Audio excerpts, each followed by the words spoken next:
Hello and welcome to episode 9 of a DM's Guide to the Tomb of Annihilation. Thank you again for watching. Your support's been fantastic throughout the season. We're almost at episode 10. So today we're going to look at the Fault of Reflection. So we're going to look over Winds of Pandemonium, Area 30. We're going to look at this trap in Area 38, which I nickname the Washing Machine of Death. Hidden Room with 40. Let's begin. 30, Iron Barrier. Ahead of you, the face of a snarling minotaur is etched into a sheet of iron that bisects the crawlway. His eyes have been cut out, letting you see through the sheet, beyond which the tunnel continues onward. This sheet here, it lifts up, you can crawl underneath it, and after 1 minute, it'll fall back down again. On the sheet, you can see a minotaur's face. You can look through its eyes, so you can see the other end of the corridor. If you crawl from the west or you crawl from the east. If you wait here for 1 minute and it falls back down, it has a sharp edge and it deals 8d10 slashing damage if you fail in a dexterity saving throw of 15,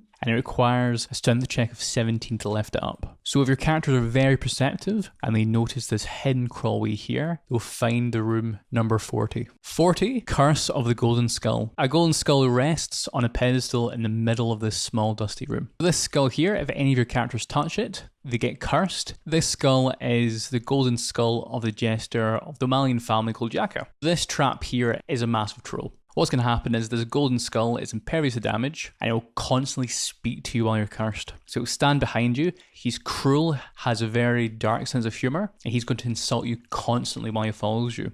The only way for him to leave you and the curse to be released is either by casting a wish spell or feeding him 10,000 gold pieces. And while he talks, its inappropriate comments cause the character to make all ability checks at disadvantage unless you silence it magically. So luckily enough, my characters never met this skull because their past perception wasn't high enough and they didn't investigate these doors. But I think this character would be really fun to roleplay with.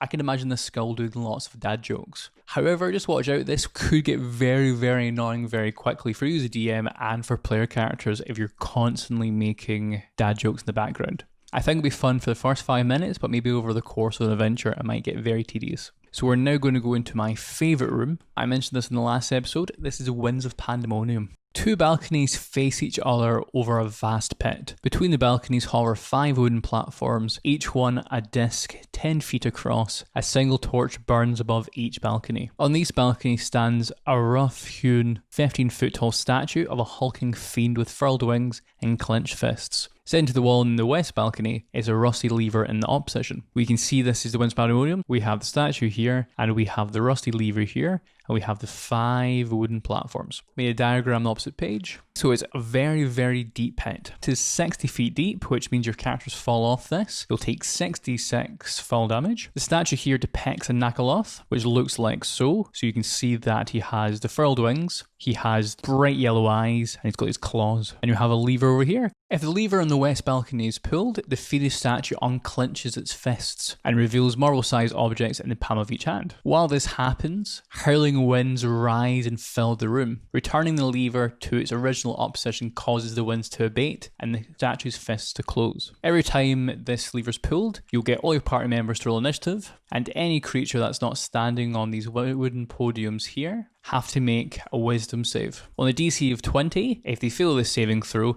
they gain a random form of short-term madness. And if your characters are standing on these wooden platforms, they gain disadvantage with strength-based check skills, including jumping from platforms to platform. And also your character has a 10-foot run, so with the jumping rules in the player's handbook, they can jump from here to here with a 10-foot run. What's in the Nakaloth statue's claws then? The Nakaloth has 1 inch diameter pearly white crystal eyeball in his left hand and a similar sized scarlet eyeball in his right hand. These 2 are the keys to the Beholder's Vault in Area 44, and if your characters investigate the statue, if they succeed in a DC 50 Intelligence Arcana check, they'll know that the statue depicts a Nakaloth. And a detect magic spell or similar effect reveals auras of transmutation magic radiating from the statue's clenched fists. The statue is £1,500, so it's incredibly heavy. You can't lift it with a telekinesis spell, and it's impervious to damage and spells. Casting a knock spell causes one of the fists to unclench for 1 round. If you don't want to pull the lever, you can cast a knock spell twice and open both fists to collect the crystal eyeballs that way. This room is really straightforward. All you have to do is have 1 character here, 1 character here, 1 person pulls the lever, the other person has to grab the eyeballs, or you simply cast the knock spell twice. When I read the page description of this room, it says Winds of Pandemonium. And the way I played Wellers was that he was kind of like, not almost like a jester, but he was kind of like the talk show host. He was narrating when people came into the rooms, and he was constantly annoying my party. So one little difference I made was every single time that lever was pulled, you'd hear a bellowing voice shouting out, "Winds of Pandemonium, Winds of Pandemonium, Winds of Pandemonium." The players in my game found that very, very funny. And it was really out of the blue because it got quite dark at that point. So I did that to brighten up the mood and just make it a bit more interesting. So what happened when my players played this then? Well, the players in my game, well, one of them was a sorcerer and she stood next to the lever.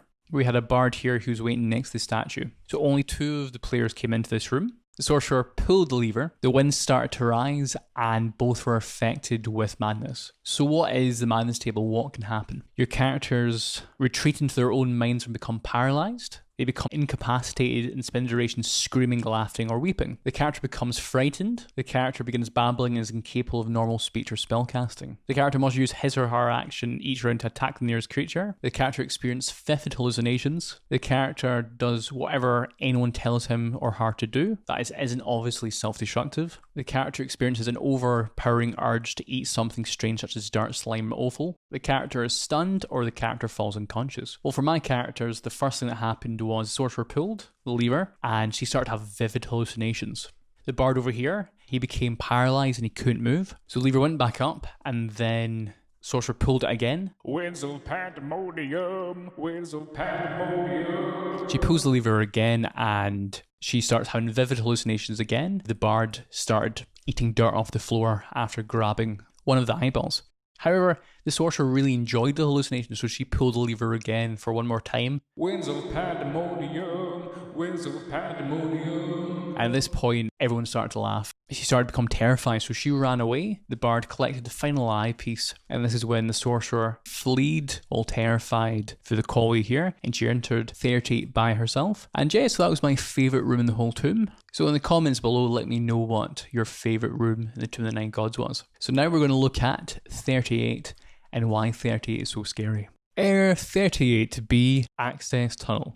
The walls of this narrow tunnel slope inward as they approach the 10-foot high ceiling. Patches of mould cling to the walls and floor. In the eastern half of the hall, cut into the floor at the west end of the corridor is a 3-foot wide, 4-foot long rectangular hole with bright light spilling out of it. Your character will walk down here, and at the end they'll see a hole with bright light. And this hall, if you look down from west to east, it will look like this. So the base of it will be wide and the top will be very narrow. For your characters, they'll just see a wall. They won't see anything else. However, from Area 38A, this part of the wall is an invisible window. So from this area you can see through, and from Area 38B you can't see through. So what's in 38A and how do you access it? 38A, Control Room. This room is dark and dusty. A hulking figure wearing a bucket helm stands to the west with one hand on an iron lever set into the wall. The south wall is sloped and has a large rectangular window 5 feet wide by 7 feet high. The window looks into a hallway through a rectangular hole in the hallway floor and further down into a well-lit room shaped like a cylinder tipped on its side. So on 38A, you can access this by going through the secret passages in the area levels through this stairway, or you can access it from 40 if you go past the golden skull. So this flesh golem has one command. He's not allowed to leave this room. Wellers has forbid him. If any character goes through this hole into area 38C, he's going to pull this lever. This hole is going to seal with a wall of stone, and he's going to activate the trap in 38C. He will not leave this room unless he goes berserk, and his sole purpose is to watch through this window and to see if any characters go through this hole. And if your characters kill this flesh golem and to prevent this lever being pulled, this trap will not activate in Area 38C. So what is in Area 38C? What makes the trap and what makes it so scary? 38C, Revolving Drum. This room is shaped like a drum or cylinder lying on its side, and in its south end tapering towards a small stone door. Carvings of demons decorate the stonework with flickering flames in their eyes. So this drum here, as I said before, it's a washing machine that's super deadly. So what happens is your characters jump in here. This drum is well lit. If they've not killed this flesh golem, he's going to activate the trap. This here is going to seal with a wall of stone, and this is when the trap activates. So this drum is going to spin. When it rotates, All the players that are caught inside must roll initiative. Any creature that's not attached to the wall, such as flying or under the effect of gaseous form, does not get knocked around this revolving room. If you're not flying and you're standing flush to the floor, you're going to have to make a dexterity saving throw of 15, or you're going to take 2d10 bludgeoning damage as you bounce around the room. And when your initiative count goes to 10, you roll a d20 and another effect takes place. So your first effect is the demon faces exhale jets of sulfuric gas that dissipates quickly. Each creature in the room that is not immune to the poison condition must succeed on a DC 15 Constitution saving throw. If they fail, they fall unconscious and they land on the floor. The demon faces then exhale jets of sparkling dust, which blind any creature in the room that does not succeed a DC 15 Wisdom saving throw. So this is when it starts to get a bit more interesting. So you've been knocked unconscious, you fall asleep, you go blind, and now this is when you start taking more damage. Stone spikes 6 inches long magically protrude from the walls. So here, magical spikes come out from inside this drum, so it starts spinning, so you won't be only banging off the walls, you'll be getting slashed as well. So your characters will take an extra 2d10 piercing damage as it spins around. And then finally, the demons faces spew jets of incendiary gas that promptly ignite. So the room then explodes in flame.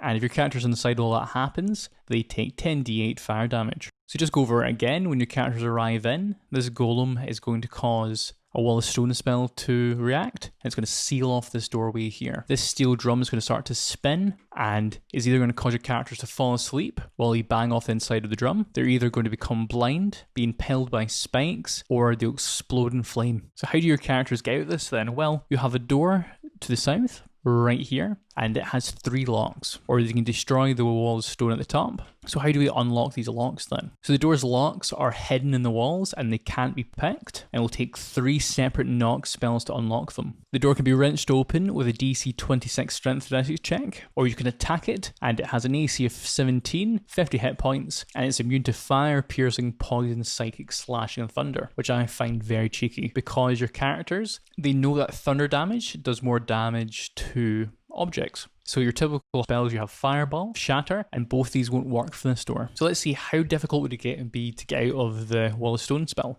So a Wall of Stone spell, each panel has an AC of 15 and has 30 hit points. It is a lot easier to go through the roof than it is to go through the door. So I'm going to continue my story from earlier on. So my player with her sorcerer, which she was terrified, she ran through 38B and she jumped into the hole. As soon as that happened, the flesh golem pulled the lever, but luckily enough, since she was sorcerer, she was flying. She rolled initiative, and it was quite high, and the first thing she did was she cast telekinesis, and then she forced this door open. And luckily enough, she forced it through, she took no damage, and right behind her as the door opened up, she could see that the room was beginning to ignite, she can see the spikes come out the walls, and she did this trap without receiving any damage. So she used telekinesis to open this door and fire through. So this is where it gets quite interesting. So when it happened in my game, I read through telekinesis. So telekinesis, you can move huge and small creatures. You have to make a strength check using their spell casting ability modifier. However, I didn't discuss anything about forcing doors open. So what I did was I simply got my character to make a strength check, but instead of strength, to use the spell casting modifier. And luckily enough, she rolled really high. She rolled a 19, which meant that she got a 27 for the strength check, and that's how she forced it open. However, there's different DMs out here, so in your opinion, would you have let the sorcerer go through the door? Let me know in the comments below. Ladies and gents, that will conclude our episode. And in the next episode, episode 10, we're going to go over 39, the Golem's Pit, and we're finally going to enter and discuss 44B, the Beholder's Vault. And again, I've got to say thank you very much for watching and staying in the series for so long. And if you've got any suggestions for further episodes after we finish the campaign, let me know. And again, like and subscribe, and I'll see you next time. Ciao.